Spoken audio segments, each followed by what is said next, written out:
விழுப்புரம் மாவட்டம் செஞ்சியை அடுத்த நங்கிலிகொண்டான் கிராமத்தைச் சேர்ந்தவர் ஓய்வு பெற்ற கிராம உதவியாளர் சடையாண்டி. இவருக்கு பச்சையம்மாள் என்ற மனைவியும் 4 மகன்களும் உள்ளனர்.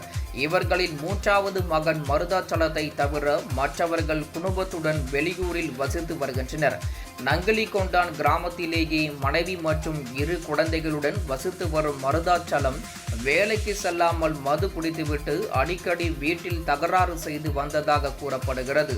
இந்நிலையில் நேற்று போதையில் வந்த மருதாச்சலம் தந்தை சடையாண்டியை ரீப்பர் கட்டையால் கடுமையாக தாக்கியுள்ளார்.